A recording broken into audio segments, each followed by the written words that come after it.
Before we begin, I want to talk about the sponsor of this video, Upside. Upside is this app that gives you cash back on purchases. Now, I have talked about it before, and I have been using this app for months now, every single time I get gas, and I've also used it a few times at restaurants near my house. This is how it works. You download the app for free, create an account, put in your zip code, and choose a nearby offer. Let's say you want to get gas.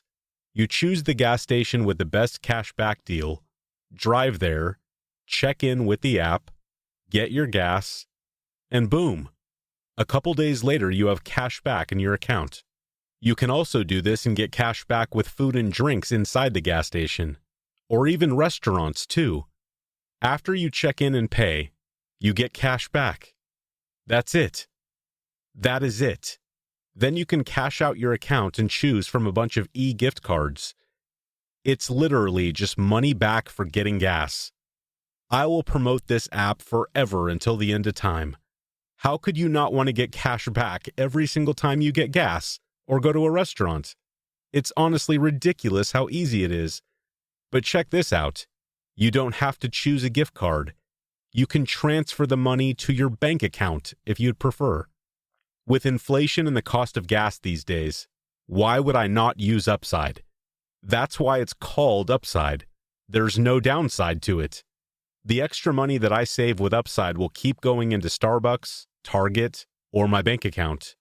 Top Upside earners are making as much as $300 a month as part of the unique offer. Alright, so here's exactly what you do. Click the link in the description. Download the free Upside app in the App Store or Google Play. Use my promo code SCARED to get an extra 25 cents back for every gallon on your first tank of gas. Or scan the QR code on the screen to claim this offer. Next, claim an offer for whatever you're buying on Upside. Check in at the business, pay as usual with your debit or credit card, and get paid. That's it. In comparison to credit card rewards or loyalty programs, you can earn 3 times more cash back with Upside. You can cash out anytime to your bank account, PayPal, or an e-gift card like I said. Amazon, Starbucks, Target. Upside users are earning more than $1 million every week. That's probably why they have a 4.8 star rating out of 5 on the App Store. Honestly, I said this before and I'm going to say it again. I'm kind of upset that I didn't know about it sooner. Upside. Just check in and get cash back. That's all there is to it.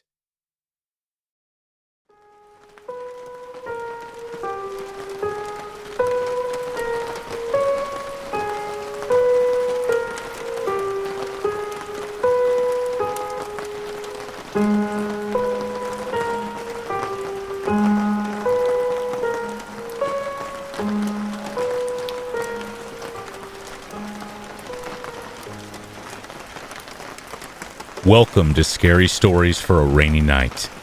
All of the stories that you will hear are allegedly true. I hope you enjoy. Please keep in mind that, as always, there are only 3 ads in this entire video, after the first 3 stories. If you enjoy this video and appreciate the ad setup that I have, please consider subscribing and joining the Rainy Night Society. I've been making these videos for almost 8 years, and I'm not stopping anytime soon. Last thing before we begin, thank you for being here, when I know that you have so many other choices. Now, let's begin.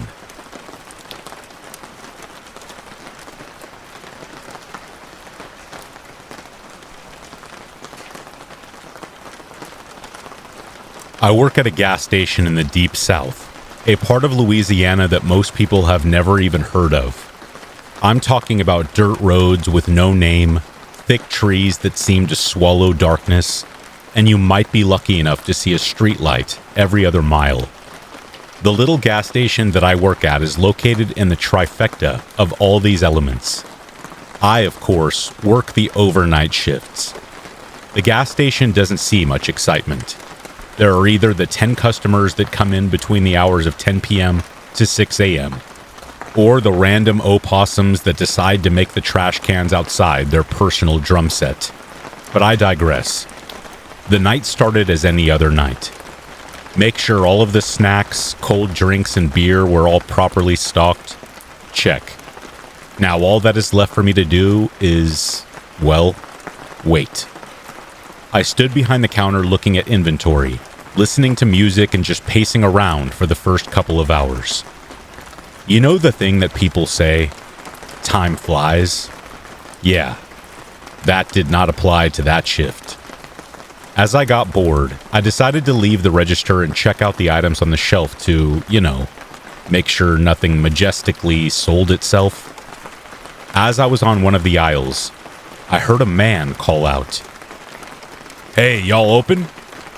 I turned around to see that I had 2 customers standing at the checkout.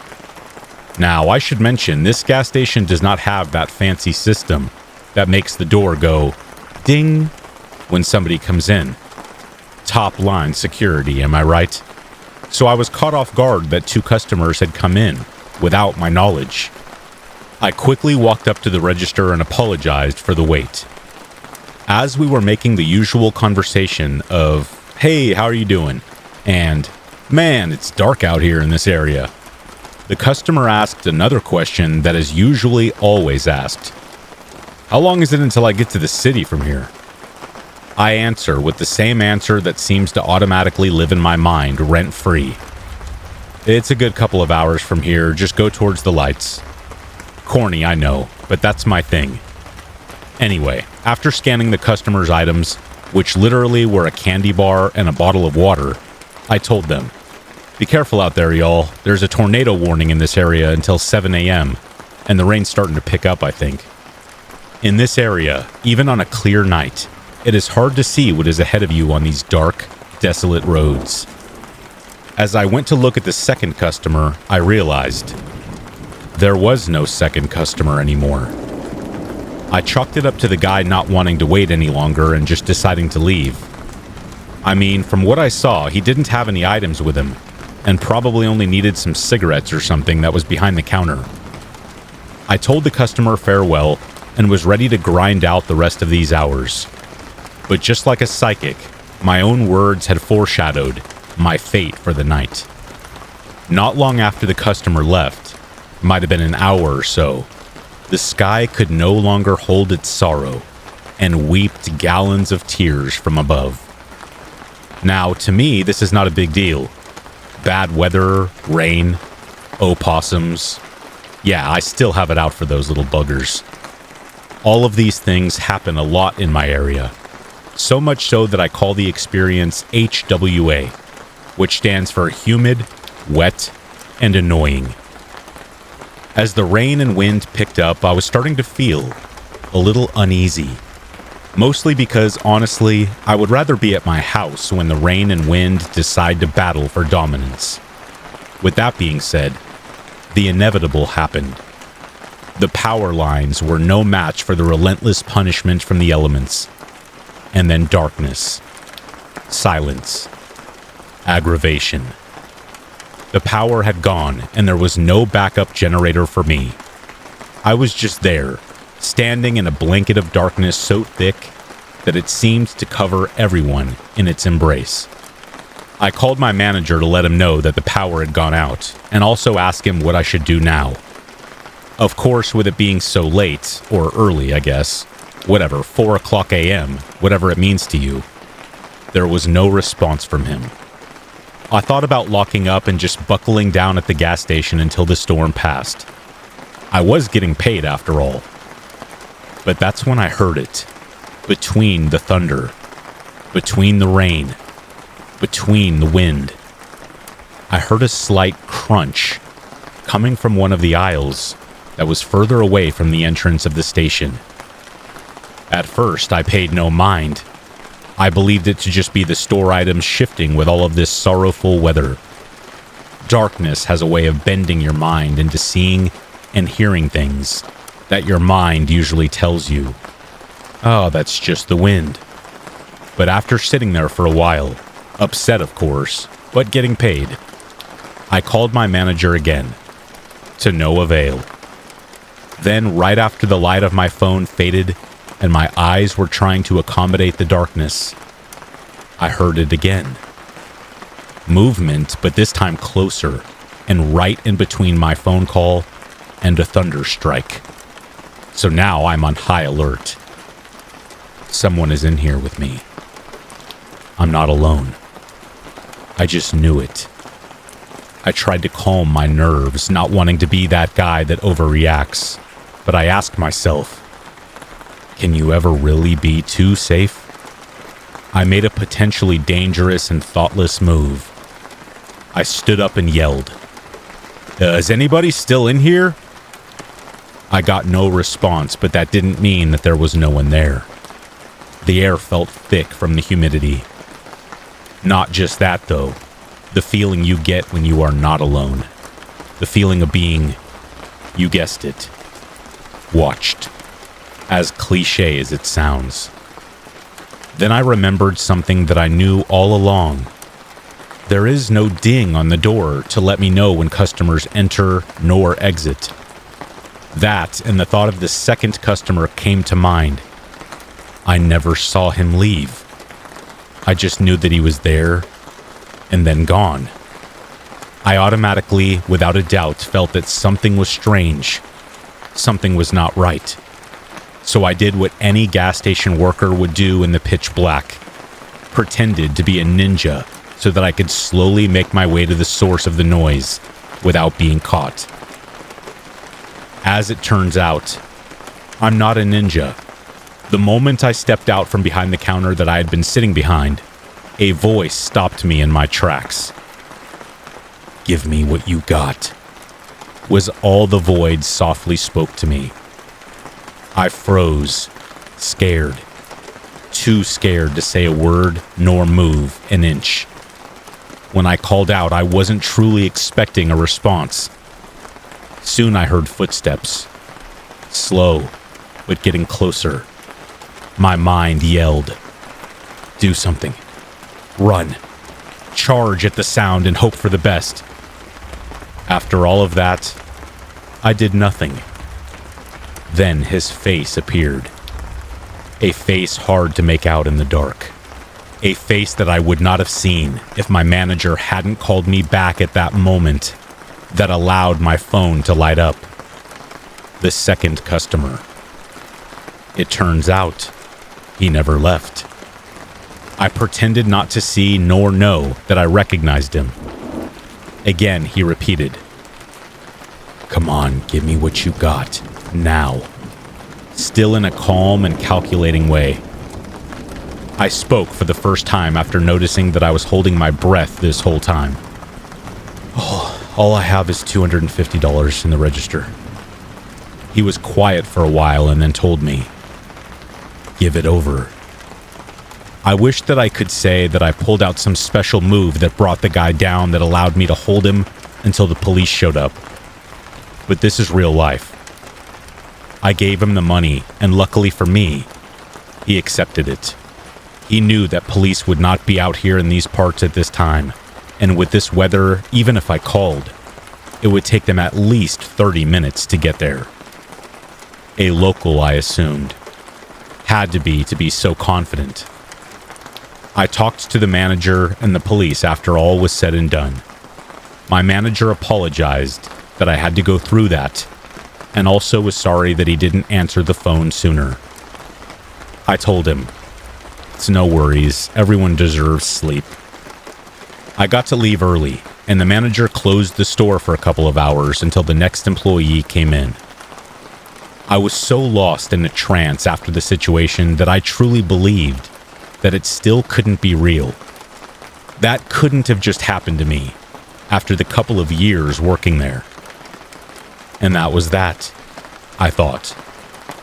A funny plot twist. 2 weeks later, a man was caught trying to hold up a gas station close to where my job was located. A man that I remembered from that flash of light on my phone. The only difference is, he didn't get away this time. The only thing I can really say that I've learned from all of this, no matter how comfortable or how much you think you know each day will play out, always be on your guard.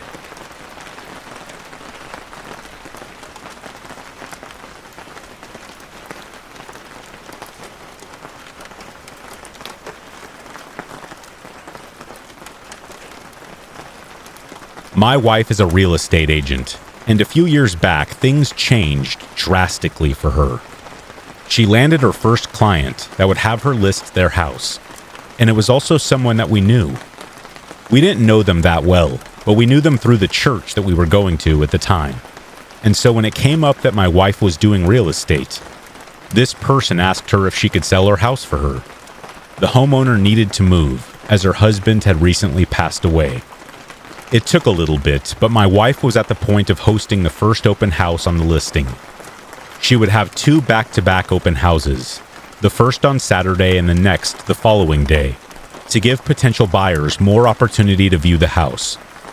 The first day went well, with a good showing from prospective shoppers. It was the second day that things took a turn. It was nearly the end of the scheduled period for open house visitors, and so my wife began doing the rounds to turn off the lights and check over the house. However, 2 men entered the home, and my wife went to greet them as she heard the door. The 2 men said they lived on the street and came to look at the house as they had never been inside before. My wife was willing to let as many potential buyers look around as it was her first listing, and she was appropriately eager. The men said they were friends, but only offered their first names. One of them didn't engage much and quickly went into another room, while the other man got closer to my wife, asking questions that finally started to make her realize something was off. She was alone in the house now with these 2 men, one of them continuing to get closer and closer to her, asking her questions like, "How long have you been doing real estate? I never met the owners of the house. Were they nice? Do you live close to here?" My wife was trying her best not to display her nervousness and gave short answers to these questions. She knew that these men were obviously not here because they were interested in purchasing the home. So she let them know that the open house was over and she's locking up because the owner is coming back any minute. This was not actually true. The owner wasn't staying here anymore, but she had to say something to get these men to leave. At this point, she was backed into a corner of the kitchen with this 6-foot man in her way, deflating any hope of being able to run out of the house. To make things worse, she didn't even have her phone on her. It was on the dining room table with her bag and listing sheets, which for all she knew was now in the possession of the other man who had walked off. At first, the man didn't seem to care about what she said about needing to lock up and the owner coming home. He responded, "It's okay if we just take another minute to look around, right?" But he was never looking around in the first place. At this time, the other man came into the kitchen and joined his friend. My wife's anxiety is so high, she's about to start screaming, and she gives one more request. "I'm sorry, but we have to leave as the owner's coming home." The 2 men don't respond initially, but then exchange a look and say, "Okay, thanks for your time," and leave the house. My wife bolts to the door and locks it, and then goes into the dining room to watch them through the window. All of her belongings were still there, so when she saw that they walked far enough away and she could run to her car, she grabbed her things and did just that. She even left the lights on, but she didn't care. In her car, she had no idea where these men went. She couldn't see them, and didn't care to stick around long enough to find them. She just drove away. After hearing about this, we always made sure there was another person at viewings with her. To this day, I still go with her when she's meeting new clients. Looking back, it was a reckless thing to do, hosting an open house all alone in a neighborhood you are not that familiar with. She told the owner about the situation, and the owner, after hearing a description of these men, stated that she had never seen them before and had no idea who they were. Take care when you are doing your job, whatever it may be. After that situation, I made sure my wife's phone was set up to do emergency alerts, and she now never leaves her phone out of reach, even if she has to hold it. If possible, have someone there to watch your back. You never know when some creeps are going to scare the life out of you. Or, God forbid, something worse.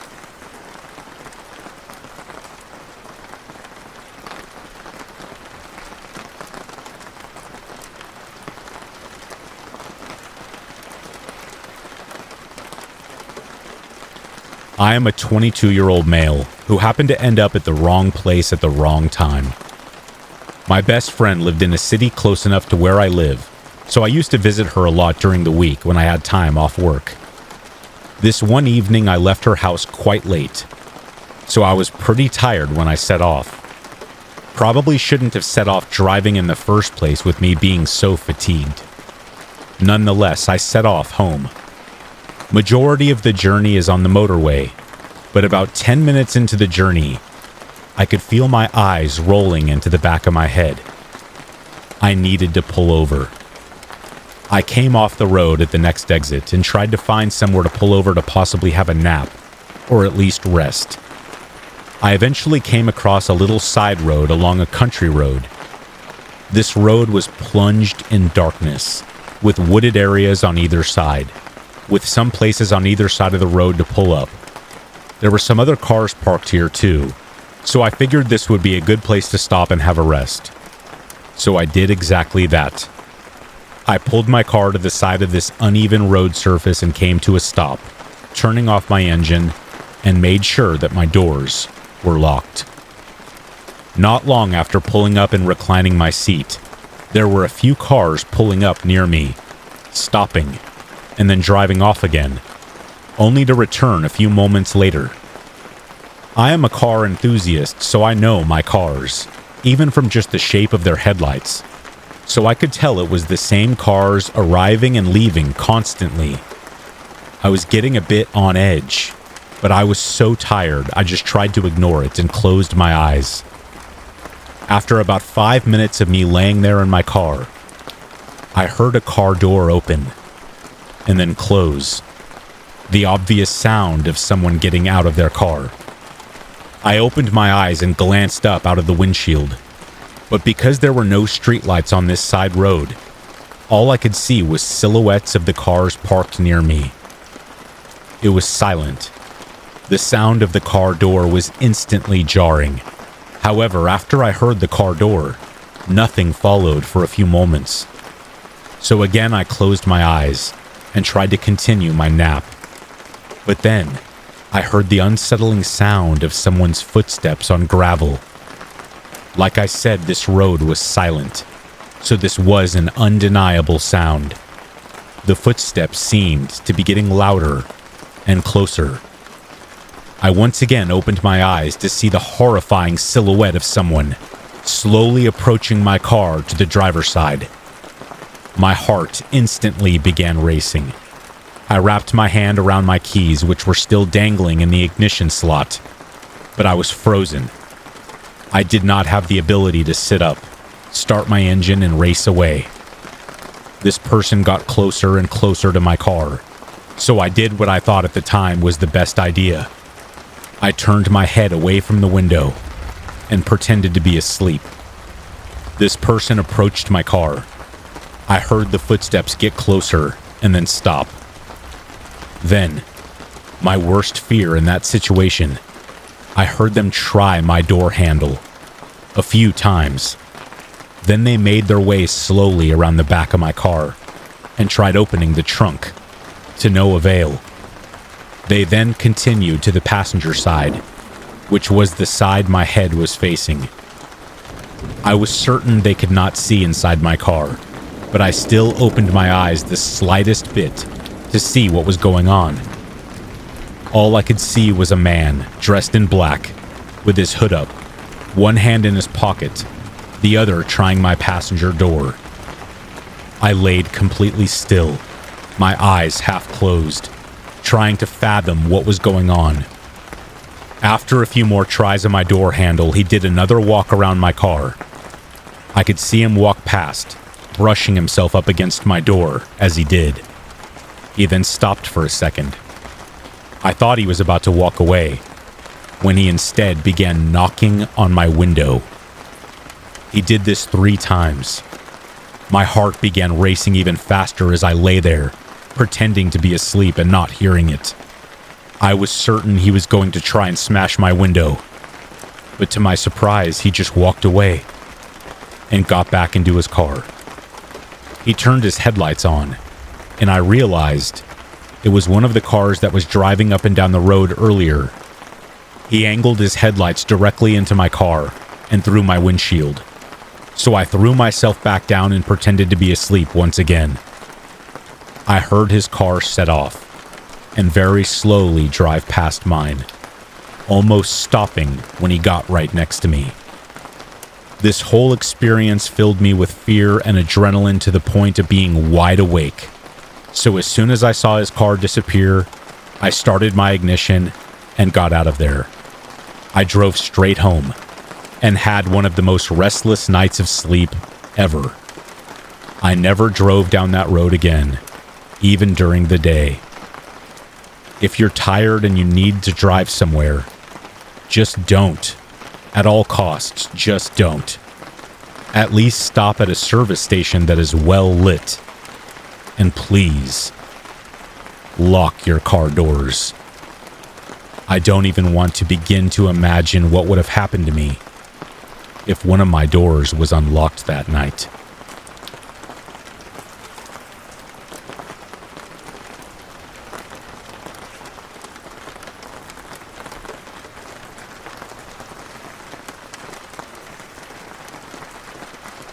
I began working weekly at my local bar about 6 months ago. It's an old, cozy little pub. Think carpeted floor, that old pub scent, little Irish trinkets everywhere, and a few Guinness drinkers lining the bar every night. There is an older clientele in the bar. I get to control the music on my shift, and there is always a pleasant, friendly atmosphere. It also pays very well, and I enjoy the banter with the locals and the odd tourists who might wander in from a nearby hotel. Being such an old building, when you are closing up on your own at the end of a shift, a deep sense of unease tends to creep in. What was a fun place to be with music and lively chatter swiftly became full of shadows and creepiness. First, the lights are switched off in the beer garden and the customer bathrooms. No big deal. Then the lights in the lounge behind the main bar are to be switched off right before you leave the building. Last night, this is the part of the closing shift where it all started to go downhill. I lifted the used beer mats from the tables before wiping them down. I had already switched the music off, and the silence was unnatural to my ears, after 8 solid hours of 70s and 80s tunes being played at a decent volume. Gathering the beer mats and my cleaning supplies, I turned to head to the main bar. I flicked the light switch to off and on, and in the time it took for me to walk down the 2 steps, I heard someone behind me. Someone very clearly and very definitely cleared their throat. Immediately I was frozen. My legs refused to work. I knew the bar was completely empty and had been for the last 15 minutes or so. I also knew that I had checked the bathrooms, and it had been raining profusely all evening, so the beer garden didn't have a single patron all night, so there was zero chance of someone still lurking around after hours. I knew I had to turn to take a look, but I really felt as though my heart had fallen directly into my stomach. My skin felt as though it was crawling with nerves, and I just knew that whatever made that sound from behind me had bad intentions. Still, I put down the spray bottle of disinfectant and slowly turned to face the lounge. There, in the dark, in a chair, was a lady who absolutely had not been a customer of mine all evening. Even in the dark and in the shadows of the room, I could make out that she was extremely thin and gaunt in her advancing years. Her eyes seemed to glow at me with all I can describe as absolute hatred. I could sense the anger radiating from her, and it terrified me. I began to shake with fear, and the beer mats in my hand landed on the floor. I managed to squeak out a very shaky, "Hello?" In response, I got an irate-sounding moan and grunt. Not like the moans and groans from someone who had perhaps taken a little bit too much from the top shelf and wanted to be left to sleep it off in the corner of the bar. Rather, this was the sound of someone who couldn't speak, but wanted to convey their outrage. "Hello, I'm sorry, but it's time to go home. Do you have a ride? Or I can call someone for you?" This was a silly thing for me to say, but I didn't know else what to say. I began to doubt myself. Did I miss this person somewhere? Had she been passed out in the corner by chance and I never noticed? But deep down, I knew. I knew that this was Mrs. Taylor. Mrs. Taylor had been the pub landlady a long, long time ago. About 50 years ago. And she was a hard-line lady by all accounts. If she didn't like or trust you, she didn't want you anywhere near the place. She hated other women with a burning passion, and she wouldn't allow any females into the bar without a male chaperone. Me, a single 20-something-year-old who enjoyed the odd glass of wine and a shot of tequila and was into hard rock music, most assuredly wouldn't have been allowed to set foot into this bar. There had been stories of the place being haunted and previous barmaids being scared out of their wits by ghostly movements, but I had always shrugged it off as nonsense. I took a step back when I got no response.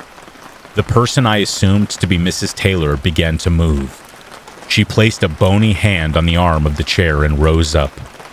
In a surprisingly speedy and youthful way, she began towards me, letting out the most foul, high-pitched and intense scream I had ever heard, like the sound one would imagine the banshee gave out.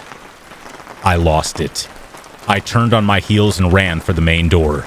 I left my bag on the counter and ran for my life, completely forgetting about anything else. The only good thing is that the main door locks behind you, so there was no need to lock it up. I don't know why she appeared to me, and I don't know how I will face going back there for my shift in 3 days' time. How do I explain all this to the boss without sounding absolutely crazy? Wish me luck.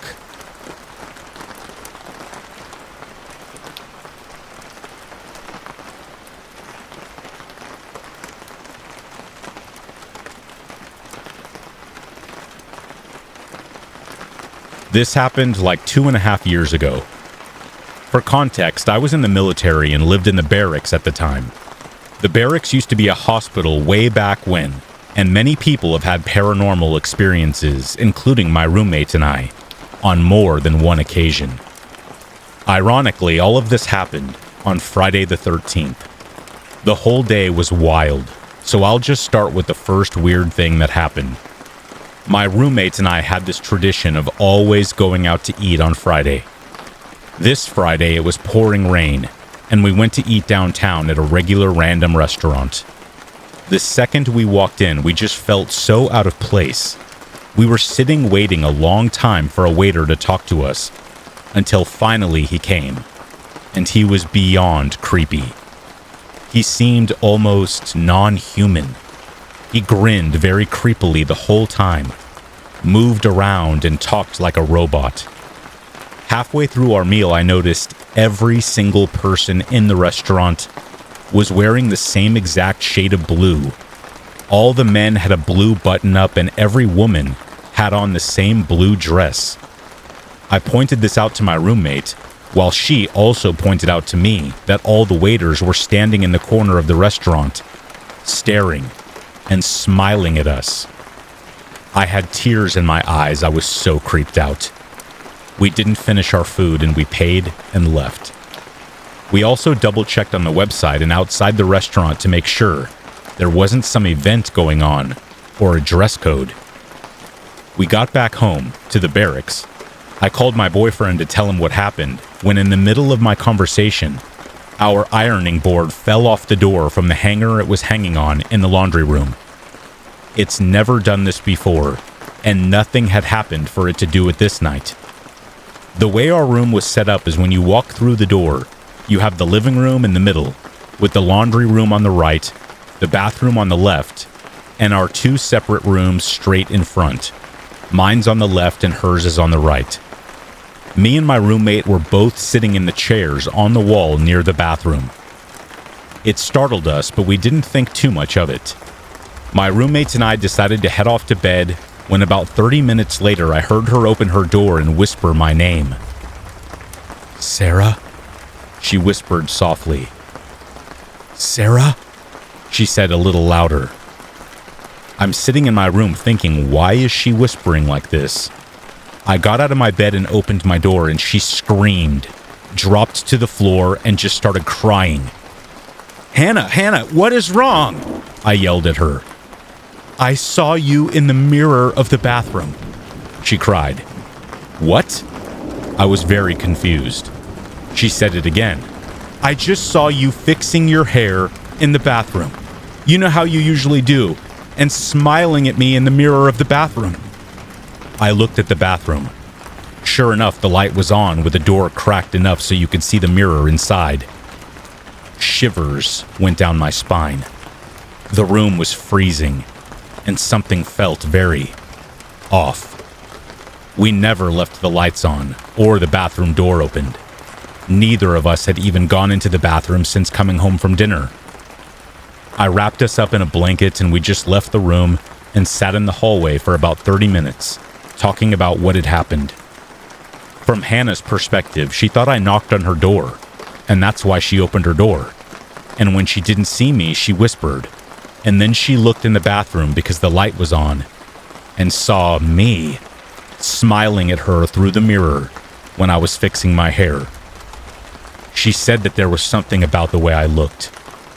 I looked off, and that's why she said my name a second time, and then freaked out when I opened my bedroom door.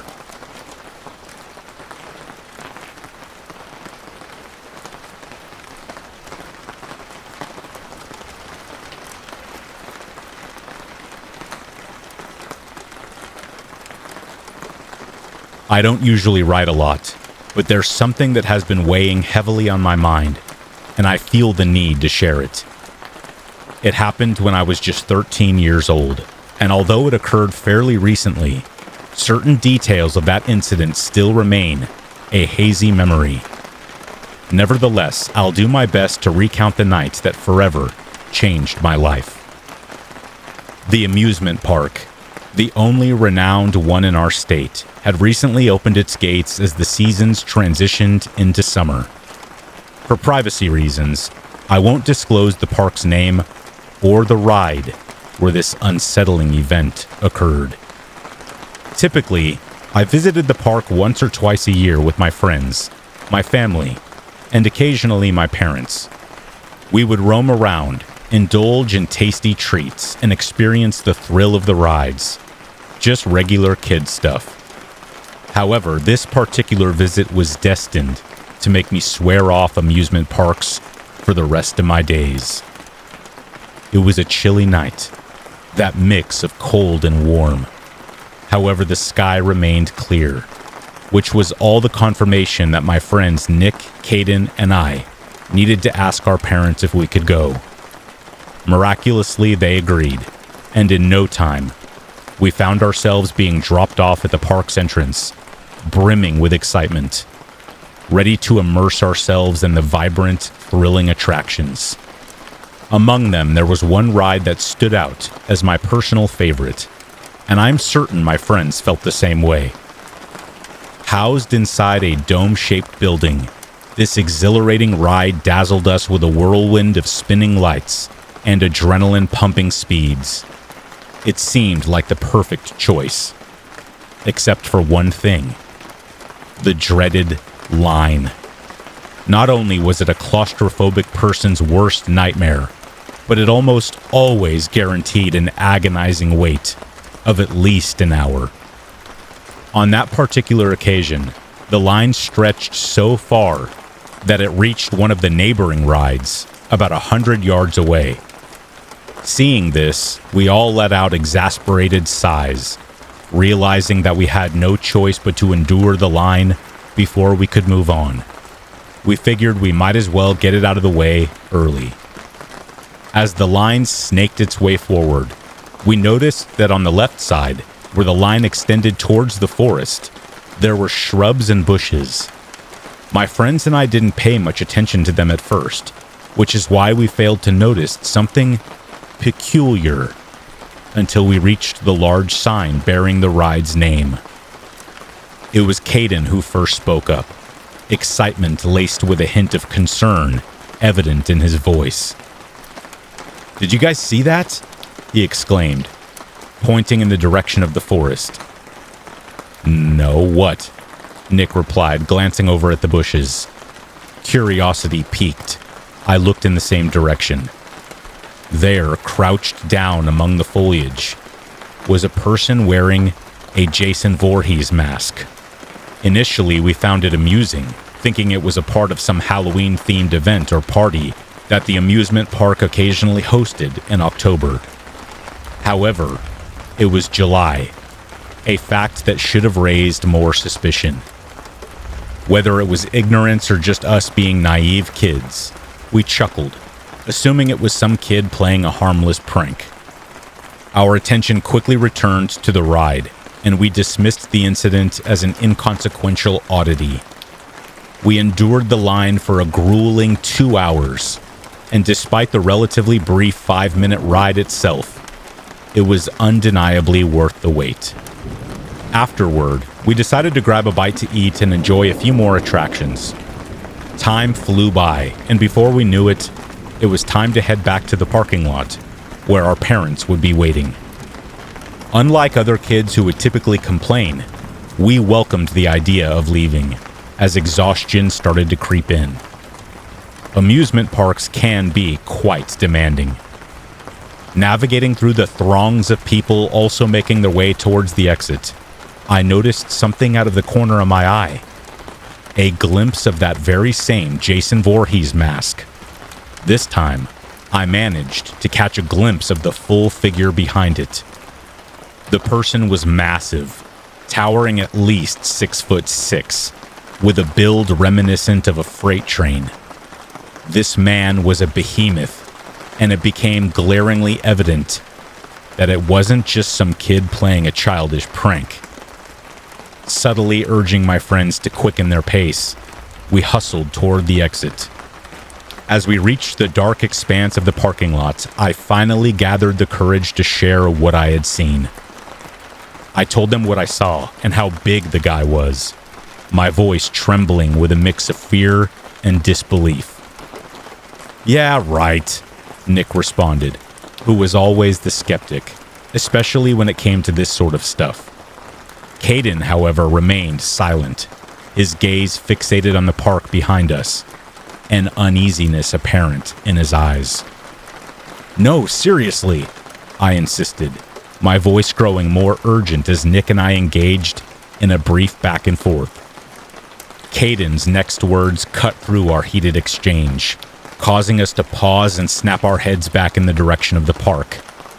Little did I know that his revelation would unleash an unprecedented terror, leaving an indelible mark on my childhood memories. Guys, look!" Caden screamed, his voice tinged with terror, as he began sprinting toward the parking lot. At first, all I could see were the masses of people flooding out of the park. I didn't understand what had spooked him so profoundly, and Nick appeared equally confused.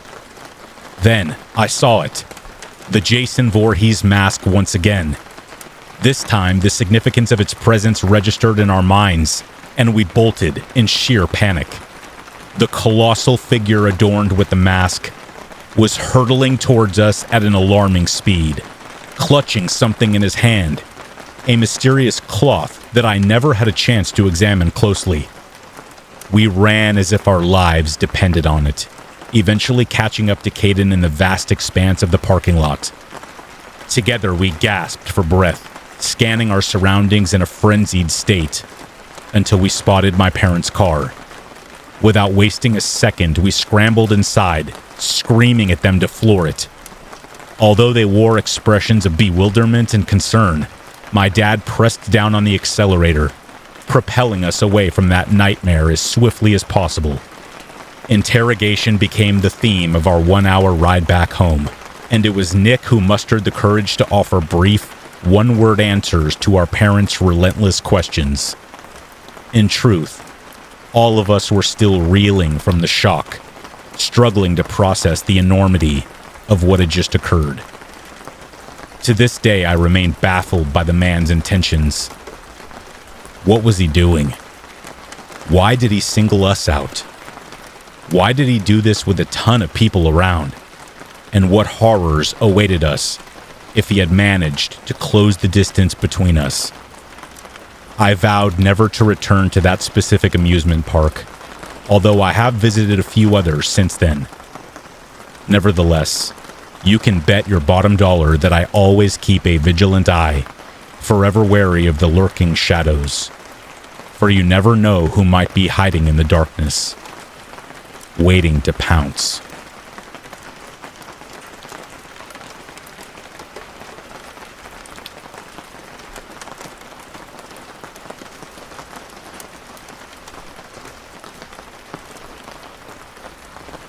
This was a handful of years ago.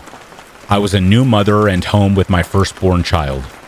He was a couple of weeks old, and it came time for me to get an oil change and a tire rotation for my car. Instead of sitting in the dealership waiting room for an hour plus, I figured this would be a good opportunity to walk around this arboretum that wasn't too far away. I have been to the arboretum a handful of times before, but this time I noticed a sign for Patriot's Path. This is a paved trail that extends 35 miles throughout the county. The trails are broken down into segments as they are separated by roadways or neighborhoods. I would frequent other parts of the path and never felt uncomfortable. In fact, it was a nice way to feel connected to nature while sometimes encountering other people exercising and doing the same. Without hesitation, I decided to walk the path to kill time. I was excited to explore this new-to-me trail. First, the path cut through the tall grasses. Then it curved and increasingly became more of a wooded area. This wasn't concerning to me, as all the other parts of the trail that I have walked on were exclusively in the woods. As I was pushing my newborn in a stroller and enjoying my time in nature, I came to a fork in the path. The other parts of the trail I have been on was always one path, no forks. The right path was on higher ground, so I headed that way. As I was going, the path was getting increasingly difficult for the stroller. Tree roots broke through the path, and it was a rough ride for my baby. I wasn't able to keep the pace I was going. Since I was going significantly slower, I looked on my map to see if it included the path and where it would bring us. On the map, the left side of the fork traveled along a waterway, so I decided to try that route. As I was turning around, I saw a man well-dressed, slowly strolling towards us. I got the stroller free from the tree roots and started towards him. He had his phone up to his face, as if he was on a phone call. But he wasn't talking. We got closer. I looked at him to give a friendly nod, as I usually do when passing other people. He just looked straight ahead, expressionless. When I was processing that interaction, my gut told me something was wrong. He was wearing an outfit that I could best describe as business casual. Most people on the trails are in exercise clothes. He wasn't talking at all on his phone that he was holding up to his ear. And the other hand, he was concealing it. He had it in a rigid position behind his back, as if he was carrying something that he didn't want me to see. I turned to walk the other path of the fork and convinced myself I was just imagining things. After some more walking, I heard the sound of babbling water. According to my map app on my phone, I thought I should be able to see the waterway by now, and the path should open up to a parking lot. I felt like I should see the parking lot by now. When I tried opening the map again, my phone wasn't working. I was in the woods, alone with my baby, with no phone access, and I just had a strange interaction. It was time to turn around and head out of these woods. Much to my dismay, there was the man again. His face still expressionless. His phone still up to his ear. He was still not talking, and his other hand was still hiding behind his back. I felt my heart sink into my stomach, and my stomach jump into my throat. Why did he turn around on the first part of the path? Why didn't he turn at the fork? He was close enough to us for me to realize that he must have turned around soon after we did. He must have seen us turn down the other path at the fork. All the alarms in my body were ringing. Get out of here. When we needed to pass him, I started to jog. Hey, I'm wearing the appropriate outfit for a trail that most people used for exercise, right? Maybe my intention was to jog this whole time. I didn't stop jogging until I was out of the woods and into the tall grass. I turned to look behind me, and luckily, my son and I were alone again. I jogged some more until there was a large distance between us and the trail. We waited in the dealership waiting room for the rest of the time they were working on my car. I did go back to the Arboretum after that, but I haven't ventured down that section of the trail ever again. Now, maybe this was just a regular businessman. Nothing happened between me and this man, and maybe nothing was going to happen. But personally, I would rather go for an unplanned jog than ignore my gut instinct and find out.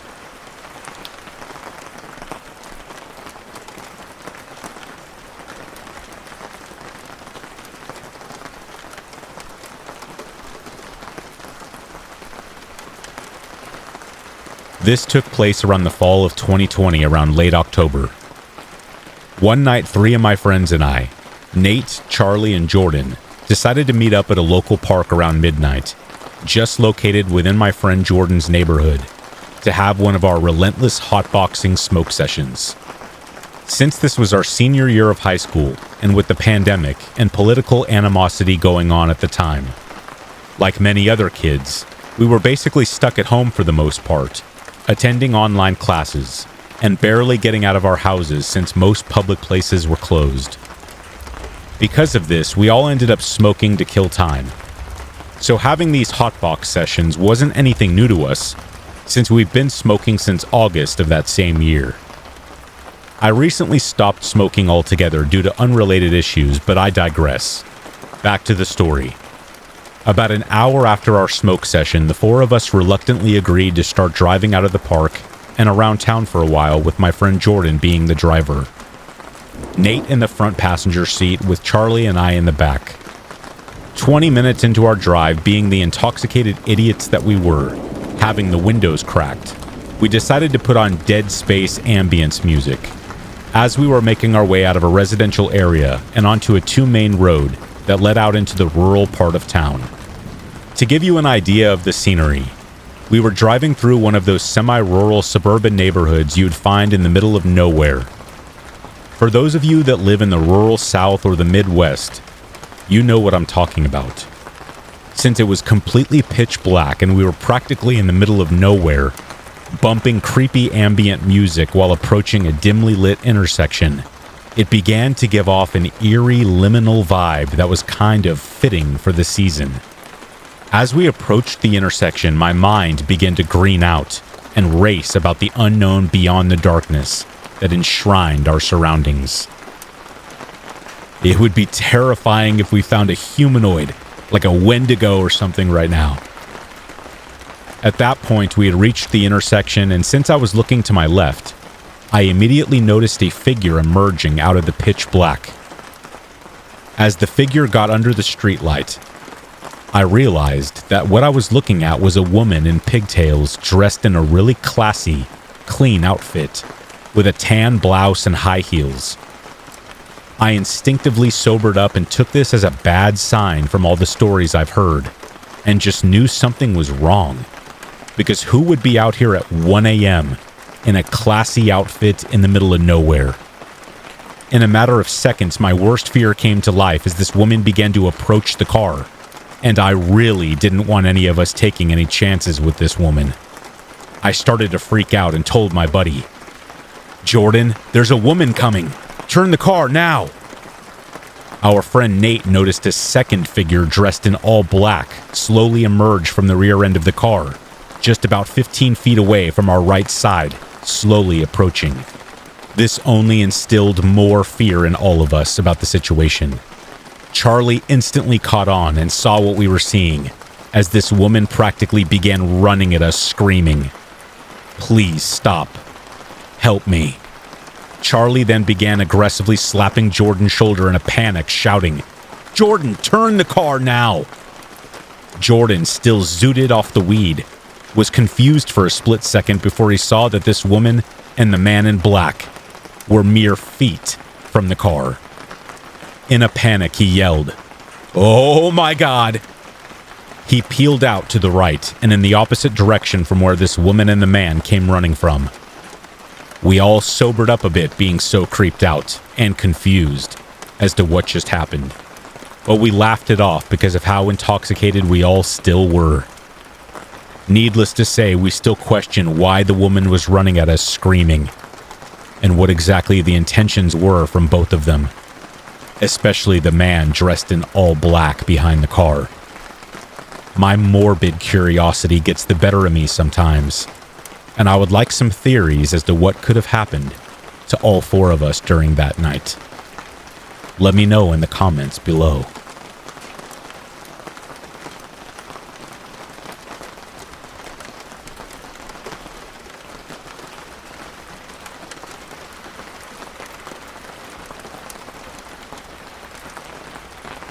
I was about 8 years old when this happened, so that would make my brother 15. He was supposed to be babysitting me, but instead went over to his friend's house, who lived about a mile away. I was okay with this. About an hour after he's gone, the phone rings. I go into the kitchen to answer it. On the other line, a deep and raspy voice says, "Nolan, this is the devil, and I'm coming to get you." And then hangs up. I wasn't a complete idiot. My brother always tormented me, and he wasn't home. I put two and two together, and I knew that it was him, just being a jerk. About 30 seconds pass and the phone rings again. "Nolan, this is the devil. I see you." I said something like, "Yeah, Jack, I know it's you." Looking back at it now, what transpired feels like a real-life version of the opening of Scream. This was 1991, so well before that movie came out. Over the course of about 20 minutes, the same thing keeps happening. "Nolan, this is the devil. I'm coming for you." And I would reply saying that I knew that it was my brother. The intensity picked up, and a tiny sliver of doubt began to creep over me that maybe, just maybe, it wasn't my brother. So I called Mike's house to yell at my brother. I got a hold of Jack and told him to stop it. He downplayed what I was saying and told me not to worry about it. Just a prank. Then he tells me to call him back if it happens again. It felt sincere. Now I'm getting a little worried, but was still pretty confident Jack was just being an a-hole. Sure enough, a minute or two later, "This is the devil." I don't know why I kept answering the phone, but my mom was a busy realtor, and I was trained to always answer and take a message. She even had one of those mobile phones even prior to those thick gray brick ones. It was corded and built into her car. I say all this because we had two lines at home, this being a few years before the AOL boom, so it was pretty rare for other households to have a second line. I knew this because none of my other friends had a second line. Call waiting, sure, but not a second line. Again, the phone rings, and the devil starts saying his thing, and I just burst out, It's not even funny, Jack. Just stop. Just cut it. Then a beep on the line. Someone else was calling. I answer the other line, and my blood ran cold. It was my brother Jack, checking on me. Mike didn't have a second line.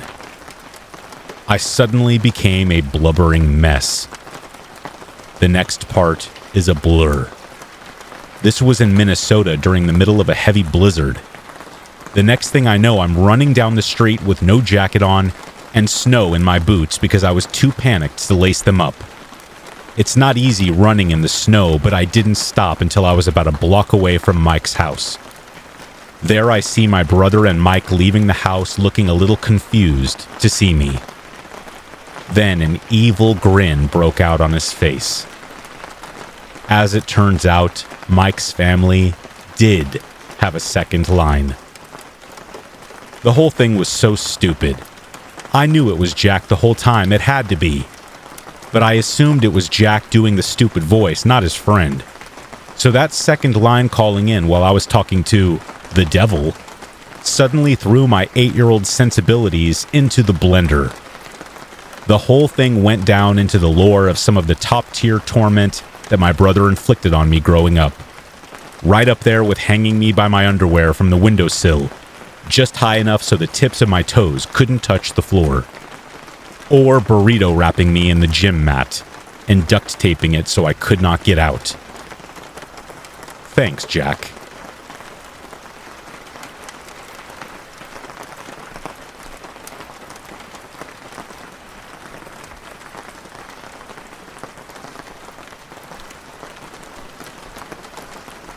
I would like to start off by saying, I don't know what I have gone through. I still question myself what I have been through that night, until this day. My mind is still hazy and has a lot of unanswered questions, but I guess I will never figure that out, will I? I live in India. For more specifics, I live in West Bengal. I'm not going to share in which part of West Bengal I live because I don't want people hunting stuff down. This case was not very newsworthy anyway. None except the neighbors of the apartment complex know about this. In West Bengal, the coming of autumn is marked by a festival called Durga Puja. There are 10 days where we celebrate the coming of autumn, and it's the season where we worship the mother of all the idols in the Hindu religion, Durga, more famously in India known as Ma Durga. I remember me and my family being super excited, and we were to celebrate these 10 days with no studying, just enjoying ourselves thoroughly since it's the only time in a year where we can relax.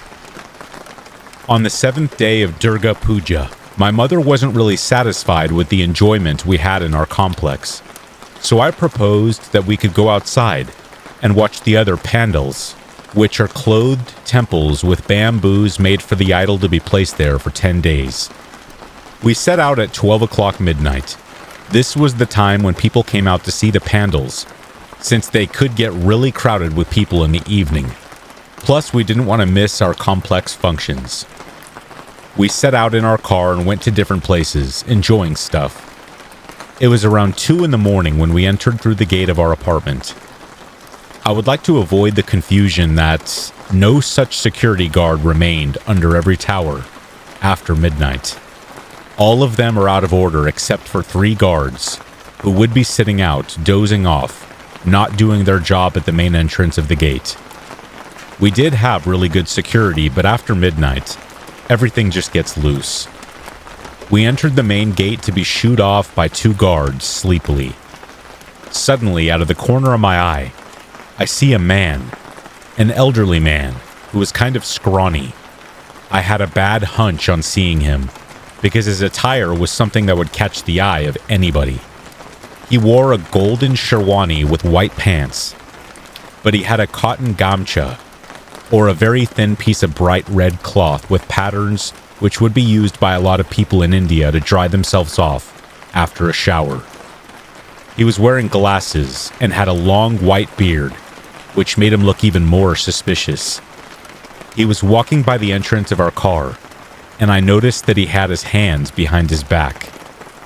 I could also see that he was carrying something which was shining under the lampposts that he was walking through.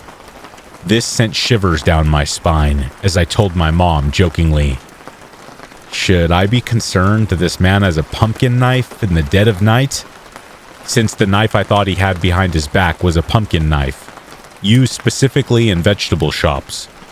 My mom paled all of a sudden at the thought, while my dad started laughing. My mom shushed him down and asked where I had seen the man. My dad parked the car in our parking lot as we got out of the car, and I saw the man again walking freely inside the complex through the roads which connected each apartment. Our apartment complex is huge, and we had certain roads which could lead to one tower or another. My mom caught sight of the man and started walking boldly behind him. We hid behind another car to run back to our apartment once the coast was clear. My mother suddenly backed off track and walked to our apartment. She met us at the ground floor of the apartment and she confirmed my suspicions. She didn't want to call the police because she thought this might go two ways and that we could be wrong. He might also just be a laborer in the near construction site, and he was just there looking at stuff. I had a bad feeling in my stomach, but since there was no security, we couldn't really convey our worries to anybody. While we were in the elevator to reach our floor, my mom told me that the man stood in the intersection on the road. After a few meters in the road, you come to the intersection. If you go left, there is the back gate where there are no security guards, and that gate is closed after 10 p.m. If you go right, there would be more roads which would lead you to more towers. The man stood there at the intersection, not knowing what to do, and my mom told us to hurry before he could look back. The most spine-chilling part was what we learned the next day, the 8th day of the festival, that one of the women in the tower had died. She was 40 years old. She was fine. She had no complications in her age. But then we found out that she was murdered in her bed, and the door lock was burnt to ashes. We were told no more details until one of her sons confirmed our worst fears. The weapon used to kill her was a pumpkin knife.